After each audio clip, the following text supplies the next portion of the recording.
Hello friends. तो आज हम नवोदय विद्यालय की जो परीक्षा होने वाली 9 अप्रैल को, उसकी प्रिपरेशन में आपको करवा रहा हूँ। मैंने हिंदी विषय की एक वीडियो डाली है जिसमें मोस्ट टाइम पे क्वेश्चन मैंने करवाए हुए हैं। तो उसकी लिंक जो है इस वीडियो की डिस्क्रिप्शन में दी हुई है, तो आप वहाँ से हिंदी विषय के मोस्ट टाइम पे क्वेश्चन कर सकते हैं। ठीक है। तो यहाँ पे अब हम कर रहे हैं सामान्य ज्ञान। ठीक है, वैसे आपको पता होगा कि क्या क्या आएगा। देखो, हिंदी आएगा, सामान्य ज्ञान आएगा। सामान्य ज्ञान के 35 क्वेश्चन आएंगे। कितने आएंगे? 35 क्वेश्चन आएंगे। 35 नंबर के क्वेश्चन आएंगे आपके एग्जाम में। ठीक है। तो बिल्कुल सामान्य ज्ञान जो general knowledge very most time पे है, तो बिल्कुल ध्यान से समझिएगा और इसी प्रकार के क्वेश्चन एग्जाम में पूछे जाएंगे। ठीक है। और यदि आप चैनल पर नए तो प्लीज़ चैनल को सब्सक्राइब और कर दीजिएगा और बेल आइकन को भी दबा दीजिएगा, ताकि आपको इसी प्रकार की वीडियोस जो है आपको रोज़ प्रोवाइड होती रहे और आपकी प्रिपरेशन जो तैयारी और बेहतर हो सके। ठीक है। तो फर्स्ट क्वेश्चन हमारे पास दिया हुआ है सामान्य ज्ञान का, ब्लीचिंग पाउडर का रासायनिक नाम क्या है? तो ये 9th का क्वेश्चन है। 9th के क्वेश्चन ज़्यादातर आपसे पूछे जाएंगे। तो ब्लीचिंग पाउडर का रासायनिक जो फॉर्मूला होता है, उसको वो रासायनिक जो नाम होता है वो होता है कैल्शियम ऑक्सीक्लोराइड। क्या होता है? Calcium oxychloride. नेक्स्ट क्वेश्चन है फ्रेंड्स, देखिएगा ध्यान से। डॉक्टर सॉरी डॉक्टर, चित्रकार, शिल्पकार आदि के द्वारा उपयोग किए जाने वाले कैल्शियम सल्फेट का लोकप्रिय नाम क्या है? तो उस कैल्शियम का लोकप्रिय नाम जो है वो है जिप्सम। क्या है? जिप्सम। ठीक है, जिप्सम नाम है उसका। ठीक। नेक्स्ट क्वेश्चन है, किसी तत्व की रासायनिक प्रकृति निर्भर करती है। तो किसी तत्व की जो रासायनिक प्रकृति है वो किस पर निर्भर करती है? वो संयोजी इलेक्ट्रॉन पर निर्भर करती है। जैसे जैसे कार्बन कार्बन का जो परमाणु संख्या है वो है 6। कितनी है? 6। ठीक है। तो अब इलेक्ट्रॉन जो है कितने होंगे? 2। और फिर 2 इलेक्ट्रॉन गए, 6 में से 2 गए तो 4 बचे। तो इलेक्ट्रॉन विन्यास इस प्रकार होगा। तो जो ये पीछे जो इलेक्ट्रॉन है, बाहर की कक्षा में जो इलेक्ट्रॉन है, उनको बोलते हैं हम संयोजी इलेक्ट्रॉन। क्या बोलते हैं? संयोजी इलेक्ट्रॉन। ठीक है। तो किसी तत्व की रासायनिक प्रकृति निर्भर करती है तो उसके संयोजी इलेक्ट्रॉन पर, मतलब उसकी बाहरी कक्षा में जो इलेक्ट्रॉन है उस पर निर्भर करती है। ठीक है। नेक्स्ट क्वेश्चन है 69 नंबर का, किसी तत्व के रासायनिक गुण निर्भर करते हैं। तो किसी तत्व के जो रासायनिक गुण हैं वो किस पर निर्भर करते हैं? तो परमाणु संख्या पर निर्भर करते हैं। किस पर निर्भर करते हैं? परमाणु संख्या पर। जैसे परमाणु संख्या कार्बन की है 6, हाइड्रोजन की कितनी है? 1 है, ऑक्सीजन की कितनी है? 8 है ना। तो ये परमाणु संख्या मतलब कितने परमाणुओं से वो मिलकर बना है। जैसे ऑक्सीजन कितने परमाणु से मिलकर बना है? 8। 8 परमाणु से मिलकर ऑक्सीजन बना है। ठीक है।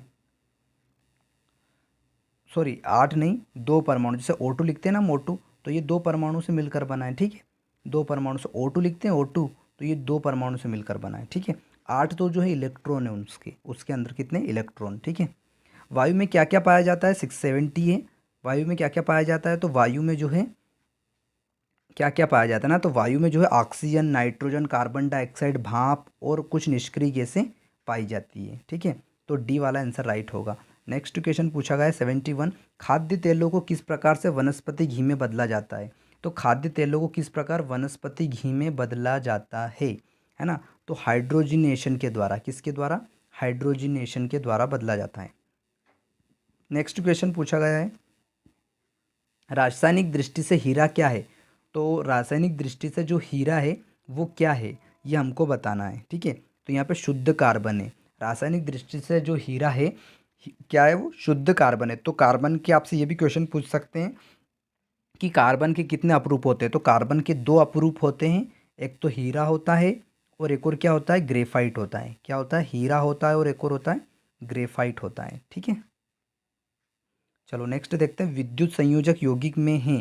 तो विद्युत संयोजी यौगिक में क्या है? तो इलेक्ट्रॉन एक परमाणु से दूसरे परमाणु में स्थानांतरित हो जाते हैं।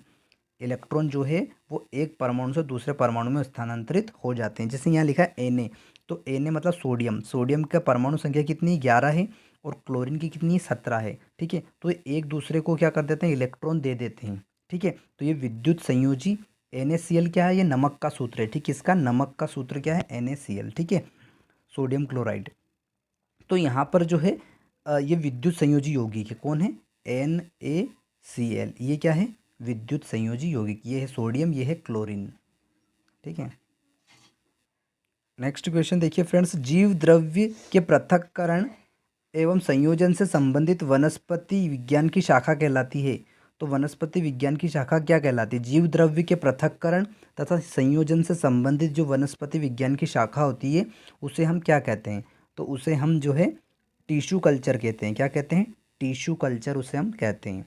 कौन सा कोशिकांग प्रोटीन संश्लेषण में प्रमुख भूमिका निभाता है? तो कौन सा कोशिका का जो अंग है वो प्रोटीन संश्लेषण में प्रमुख भूमिका निभाता है?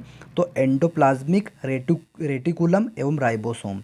तो बी वाला आंसर राइट होगा, एंडोप्लाज्मिक रेटिकुलम एवं राइबोसोम। कोशिका भित्ति होती है, तो कोशिका भित्ति कहाँ होती है? कोशिका भित्ति तो पारगम्य होती है। कैसी होती है? कोशिका भित्ति पारगम्य होती है। ठीक है।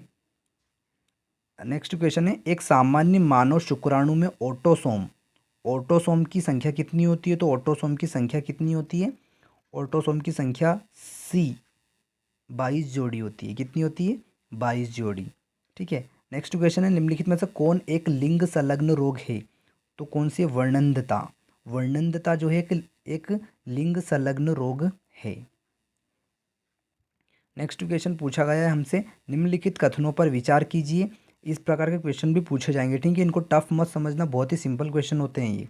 79 नंबर का है, हमारे आहार के सभी प्रोटीनों का पाचन केवल क्षुद्रांत में होता है। ये बात सही है क्या? मतलब और अन्याशय से प्रोटीनों का पाचन करने वाली एंजाइम को क्षुद्रांत में छोड़ा जाता है। तो इनमें से कौन सा सही है? तो इसमें से जो है कौन सा सही है वो हमको यहाँ पे बताना है। ठीक है। तो यहाँ पे ये जो है ए गलत है और आर सही है। ए गलत है और आर सही है।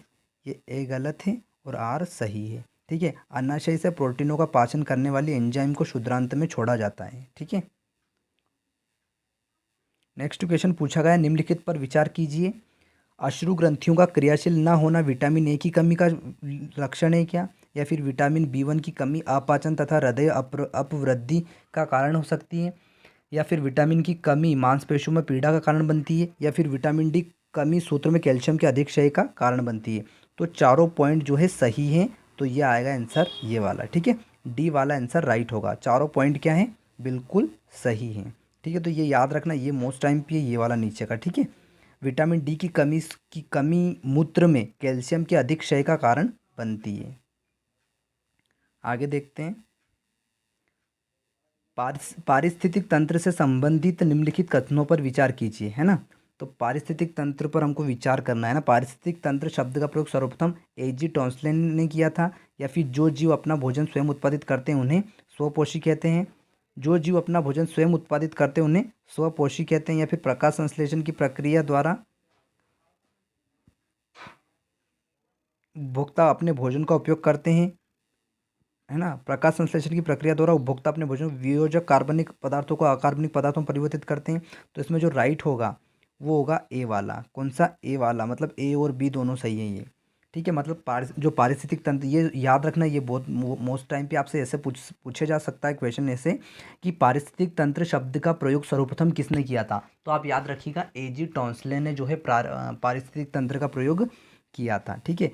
जो जीव अपना भोजन स्वयं बनाते हैं उत्पादित करते हैं उन्हें क्या कहते हैं? तो उन्हें क्या कहते हैं? स्वपोषी कहते हैं। ऐसे भी क्वेश्चन आते हैं। ठीक है। जैसे फिर से बता देता हूँ, जो जीव अपना भोजन स्वयं बनाते हैं उन्हें क्या कहते हैं? तो उन्हें स्वपोषी कहते हैं। ठीक है। तो ऐसे भी पूछा जा सकता है क्वेश्चन। तो दोनों ये राइट होंगे, मतलब ये ए वाला सही होगा। नेक्स्ट क्वेश्चन हमारे पास पूछा गया, पर्यावरण से अभिप्राय क्या है? तो पर्यावरण का मतलब क्या है वो हमको बताना है। ठीक है। तो यहाँ पे जो है भूमि, जल, वायु, पौधे, पशुओं की प्राकृतिक दुनिया जो इनके चारों ओर अस्तित्व में है, ये सही है क्या? फिर या फिर ये सही है उन संपूर्ण दशाओं का योग जो व्यक्ति को एक समय बिंदु पर घेरे होती है, वो वाला? या फिर भौतिक, जैविक एवं सांस्कृतिक तत्वों की अंतःक्रियात्मक व्यवस्था जो अंत संबंधित होते हैं? तो डी वाला बिल्कुल राइट आंसर होगा। मतलब ये तीनों पॉइंट क्या है? सही है। ठीक है। तीनों पॉइंट ही सही है। ठीक है। नेक्स्ट क्वेश्चन पूछा गया, धारणी विकास इसके उपयोग के संदर्भ में अंतर पीढ़ीगत संवेदनशीलता का विषय है। तो धारणी विकास किसके उपयोग के संदर्भ में? तो 83 का आपका आएगा एलिथ्रिन, सॉरी यहाँ पे नहीं, प्राकृतिक संसाधन। ठीक है। धारणीय प्राकृतिक संसाधन के उपयोग के संदर्भ में अंतर पीढ़ीगत संवेदनशीलता का विषय है। नेक्स्ट क्वेश्चन पूछा गया है, मच्छर भगाने वाली दवाओं में सक्रिय रसायन कौन सा है?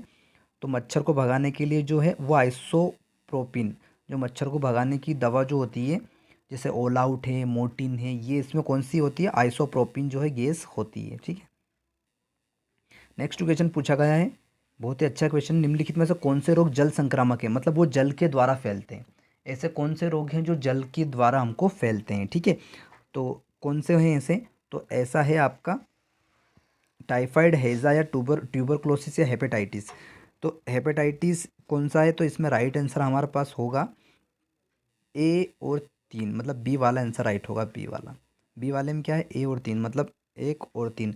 जो टाइफाइड है, बुखार है, और ट्यूबरक्लोसिस है, ये जो है पानी की कमी से, सॉरी, पानी का जो प्रदूषित पानी रहता है ना, पोल्यूटेड जो वाटर रहता है, उसकी वजह से हमको टाइफाइड और ट्यूबरक्लोसिस होता है। ठीक है, नेक्स्ट क्वेश्चन पूछा गया, केनोल मानव उपभोग के लिए उगाई गई विशिष्ट प्रकार की तिलहन सरसों की किस्मों को निर्दिष्ट करता है। इन किस्मों की मुख्य विशेषता क्या है ना, तो इन किस्मों की मुख्य विशेषता आपको क्या है, तो इसका राइट आंसर होगा बी वाला। इनके तेल में असंतृप्त वसा अम्लों की प्रचुरता होती है। ठीक है, नेक्स्ट क्वेश्चन है, हाइब्रिडोमा प्रौद्योगिकी एक नया जीव प्रौद्योगिकी उपागम है, तो इसका राइट आंसर कौन सा होगा, है ना, तो इसका ए वाला होगा, इसका ए वाला राइट आंसर यहाँ पे होगा। ठीक है, ए वाला, इसका ए वाला कौन सा, एक्लोनिन प्रतिरक्षियों के वाणिज्य उत्पादन के लिए। ठीक है, नेक्स्ट फ्रेंड्स देखो, भारत में नाभिकीय शक्ति कार्यक्रम से संबंधित कथनों पर विचार कीजिए, है ना, तो यहाँ पे हमको बताना है, तो इसमें जो है डी वाला सही होगा, मतलब 1 2 3 तीनों क्या है, सही है। तीनों क्या है, सही है। क्या है, दावानुकूलित भारी पानी रिएक्टर केगा तथा रावत भाटा में स्थापित किए गए हैं। परवर्ती ऊर्जा साइक्लोट्रॉन केंद्र कोलकाता विज्ञान और प्रौद्योगिकी विभाग के अधीनस्थ 5 अनुसंधान में एक है। भारत में यूरेनियम के विशाल संसाधन है तथा तृतीय पर्यायी भारतीय नाभिकीय शक्ति कार्यक्रम में ऊर्जा उत्पन्न करने के लिए इसका उपयोग विचाराधीन है। तो तीनों पॉइंट बिल्कुल सही है, डी वाला आंसर राइट होगा। ठीक है, 89 का बहुत ही सिंपल क्वेश्चन पूछा गया है, निम्नलिखित कथनों पर विचार कीजिए, है ना, तो यहाँ पे हमको सोचना है पहले, ठीक है, उसके बाद हमको यहाँ पे पढ़ना है, उसके बाद ही बताना है। ठीक है, तो इसमें जो राइट आंसर होगा वो डी वाला होगा। कौन सा होगा, डी वाला आंसर यहाँ पे राइट होगा। ठीक है, अब डी वाले में क्या क्या आएंगे, क्या क्या आएगा, तो भारतीय यूरेनियम कॉरपोरेशन ली यूसीआईएल परमाणु ऊर्जा विभाग एक सार्वजनिक उपक्रम है। ठीक है, यूसीआईएल देखो फ्रेंड्स, तो क्या होगा, निगम यूरेनियम अयस्कों के प्रसंस्करण के लिए एक यूरेनियम भी मिल भी चलाता है, ताकि सांद्र यूरेनियम प्राप्त हो सके, मिल भी चलाता है। ठीक है, अयस्क प्रसंस्करण यूरेनियम धातु उत्पादन के क्षेत्र में शोध और विकास कार्य मंगलुरु में किया जाता है। तो तीनों पॉइंट ही, चारों पॉइंट ही सही है। नेक्स्ट है, निम्नलिखित में से कौन सा कार्बन का अपरूप नहीं है ना, तो खड़िया कार्बन का अपरूप नहीं है। जो खड़िया है वो कार्बन का अपरूप नहीं है। ठीक है, रुको एक मिनट एक मिनट एक मिनट, यहाँ पे जो बताया जा रहा है वो बताया जा रहा है कि निम्नलिखित में कौन सा कार्बन का अपरूप नहीं है ना, तो फुलेरिन, ग्रेफाइट, हीरा, ये जैसे जो खड़िया है ये नहीं है, मेरे अकॉर्डिंग ये खड़िया नहीं है। ठीक है, खड़िया आएगा इसमें राइट आंसर।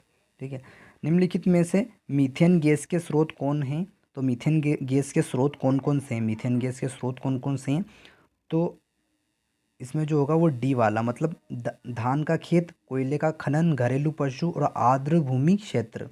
ठीक है, तो धान का खेत, कोयले का खनन और घरेलू पशु और आर्द्र जो भूमि क्षेत्र, यहाँ से मीथेन गैस उत्पन्न होती है या बनती है। ठीक है, ग्रहों की गति के नियम किसने दिए थे, तो ग्रहों की गति के नियम याद रखना, बहुत ही वेरी वेरी मोस्ट टाइम पे केपलर ने दिए थे। ग्रहों की गति के नियम किसने दिए थे, केपलर ने दिए थे। ठीक है, कार्य का मान स्वतंत्र होता है, तो कार्य का जो मान है वो स्वतंत्र होता है, किस पर स्वतंत्र होता है, तो बल लगने के समय पर, मतलब बल लगेगा तब कार्य क्या हो जाएगा, कार्य का जो मान है वो स्वतंत्र हो जाएगा, वो उसके हिसाब से आएगा फिर। ठीक है, मतलब बल के आधार पर ही कार्य आएगा। ठीक है, बल के आधार पर ही कार्य मिलेगा हमें।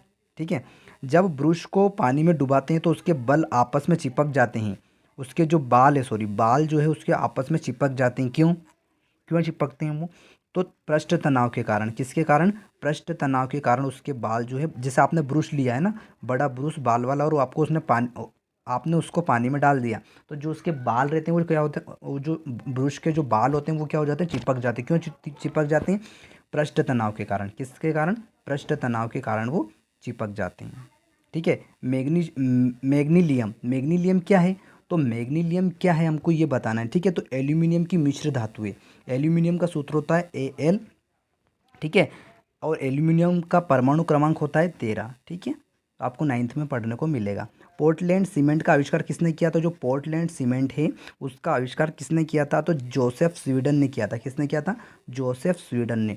लोहा प्रचुर मात्रा में पाया जाता है, मतलब जो आयरन है वो आयरन जो है, आपको पता होगा क्लास 8th में 7th में आपको आयरन की गोली भी दी गई होगी। तो आयरन मतलब क्या होता है? आयरन आयरन मतलब लोहा ही होता है, पर लेकिन बहुत कम मात्रा में जो है आयरन आपको। देखो फ्रेंड्स, तो इसका क्या आएगा? इसका जोसेफ स्वीडन आ जाएगा। प्रचुर मात्रा में जो आयरन पाया जाता है वो जो है अंडे में पाया जाता है। किस में पाया जाता है? अंडे में, ठीक है। लोहे का जो रासायनिक संकेत होता है वो Fe होता है। क्या होता है? Fe, और इसको आयरन भी हम बोलते हैं।